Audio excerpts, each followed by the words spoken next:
Hello viewers, আসসালামু আলাইকুম। সবাইকে নববর্ষের শুভেচ্ছা রইল। পয়লা বৈশাখ উপলক্ষে কোথায় কোথায় গিয়েছিলাম এবং কি কি খাওয়া দাওয়া করলাম সবকিছুই শেয়ার করব আপনাদের সঙ্গে। পয়লা বৈশাখ উপলক্ষে আমাদের সপরিবারে ব্যাটালিয়নে দাওয়াত ছিল। আর পয়লা বৈশাখ উপলক্ষে কিন্তু এই ঘোড়ার গাড়িটা আনা হয়েছিল ব্যাটালিয়নে। আর এটা তো একদমই মিস করা যায় না। আর আয়ান তো ঘোড়ার গাড়ি দেখে সে কি মহা খুশি। তার আর কোনো কিছুই লাগবে না, শুধুই ঘোড়ার গাড়িতে উঠবে। ঘোড়ার এই গাড়িতে উঠে আসলে খুবই ভালো লাগছিল। আর এখানে ছিল পয়লা বৈশাখ উপলক্ষে সেরা খাবার। এখানে ছিল পান্তা ভাতের সাথে ইলিশ মাছ আর 2 প্রকার ভর্তা আইটেম ছিল, আলু ভর্তা আর ডাউল ভর্তা। আর সাথে ছিল পেঁয়াজ কুচি শুকনা মরিচ দিয়ে মাখানো। আর সাথে ছিল গোটা গোটা পেঁয়াজ আর কাঁচা মরিচ। আর সত্যি কথা বলতে কি খাবারগুলো না খুব অসম্ভব মজার হয়েছিল। আর এই ব্যাটালিয়নের ভিতরে কিন্তু সব র্যাব সদস্যদের সপরিবারে দাওয়াত ছিল। আর এটা কিন্তু ছিল দুপুরের খাবারের আইটেম। আর সকাল 9টার দিকে ছিল ফুচকা, চটপটি আর আইসক্রিম। আর আজকে গরম পড়েছিল খুবই, গরমে তো পুরাই পাগল হয়ে যাচ্ছিল। আর আয়ন যদি একবার একটু গরমে ঘেমে যায় ওর তো পুরাই সর্দি কাশি লেগে যায়।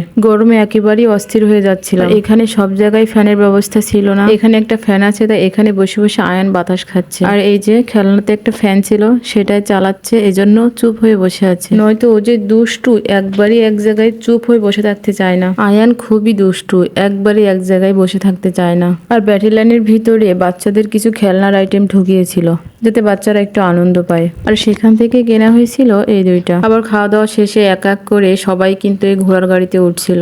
আয়ান ও আয়নের আব্বু তো একবার সামনেই উঠে পড়েছে। আর এই যে দেখেন আমার ছেলে ঘোড়ার গাড়িতে উঠে পড়েছে। ওর আব্বু আম্মু কাউকে দরকার নাই, ও এক ভাবির কোলে উঠে পড়েছে। ও ভাবিকে কিন্তু চেনেই না, কোনোদিন দেখেই নি। ও যে ওই গাড়িতে এতই আনন্দ পাচ্ছে ওর আব্বু আম্মু কাউকে লাগছে না, কি সুন্দর করে বসে আছে, আমার দিকে তাকাচ্ছেও না। তো আয়ান বাবু ওই ভাবির কোলে উঠে এক পাক দিয়ে আসলো ব্যাটালিয়নের ভিতর থেকে। আর আমি ওর জন্য এখানেই দাঁড়িয়ে দাঁড়িয়ে অপেক্ষা করতে লাগলাম। এখানে কিন্তু খাওয়া শেষে আবার মুভি দেখারও ব্যবস্থা করেছে, কিন্তু আমরা এখন মুভি দেখবো না, আমরা এখান থেকে বেরিয়ে যাব। আয়ান আসার সাথে সাথে এখান থেকে বেরিয়ে পড়বো। আমরা এখান থেকে চলে যাব সোজা লাক্কাতোড়া চা বাগান ও মালনী ছাড়া চা বাগানে। আর পয়লা বৈশাখ উপলক্ষে এখানে কিন্তু খুবই আনন্দ হয়েছিল।